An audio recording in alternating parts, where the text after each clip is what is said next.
Right, hello. So we thought we'd give you a little tour of our cold fermentation tank farm, and Phil's going to talk us through what happens at the various stages. So let's go. Okay, so firstly, probably should explain what cold fermentation means. So quite often, people that are fermenting, whether it be wine or whether it be cider, they will do that under quite fast conditions. Everything at Bignose and Beardy is slow fermented and it's cold fermented. So essentially, it all sits out here in the big outdoors and is done at natural temperatures, whatever the ambient is, and obviously most of the maturation is undertaken during the winter months and the fermentation during the winter months. So the three components and the three aspects of fermentation, or what happens during fermentation, what is given off: alcohol, CO2 and heat. So the more that we can control the heat, bring the heat down, being outside, keeping it cool, means it'll be slow fermentation. So our ciders won't really fully ferment out until, well, they start in October, they'll finish probably May time, June, yeah, May, June. So at that point, it's a pretty good cider. We like to leave it even longer, so we'll then cold mature even more.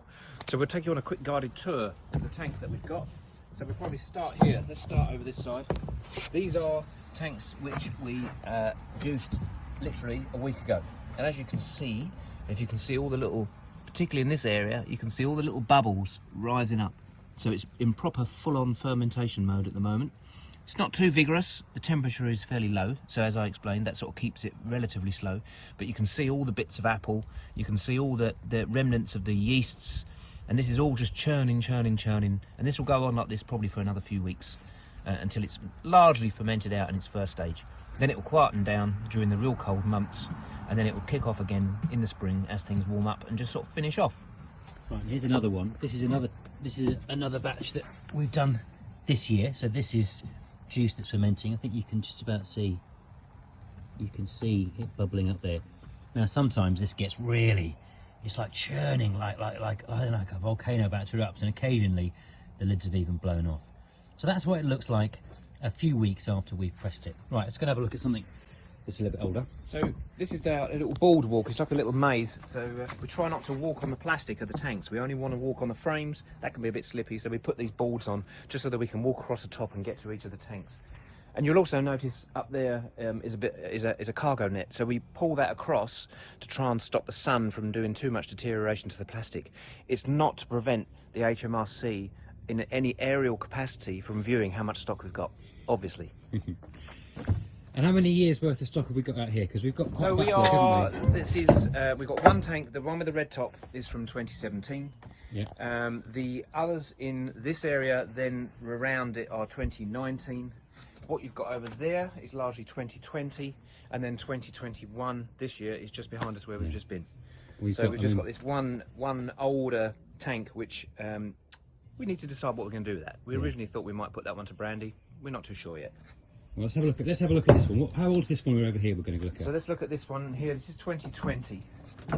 So this one you can see, this is a year old now. And we just took some of this off this morning, and this is what we're bottling today. And this is called Stand and Delivered.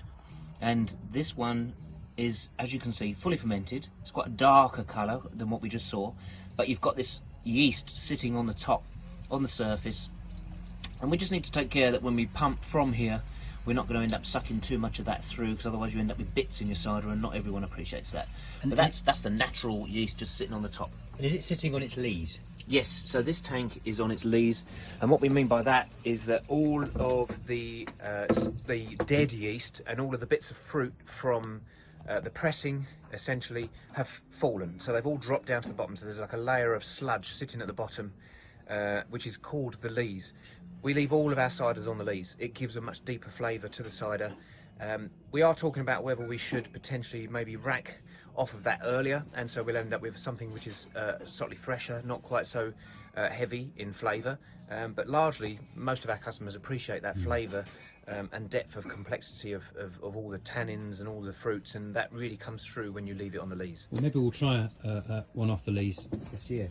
Right, let's have a look at this one. So this is the 2017. Yeah, so this is pretty old. This is old. Yeah, so this has been sitting here for 4 years essentially. Oh, hang on, hasn't been open for a long time. So we'll see what that one looks like. There you go. Again, you've got that layer of dead yeast sitting on the top. It's like, well, I say dead. It's like a live culture sitting on top of on top of the cider. But what you can see, if I just quickly pull that to one side, is a really clear. It likes to join itself up. It's quite difficult to get it to separate, but you can see it's very clear, very clear.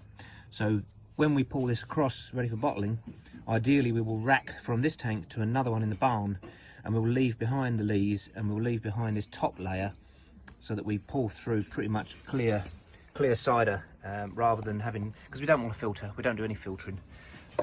So the clearer we can make it, people generally prefer that rather than having too many chunks in their teeth. Yeah. Do that one back up. Fantastic. And that's it. That's our cold fermentation area.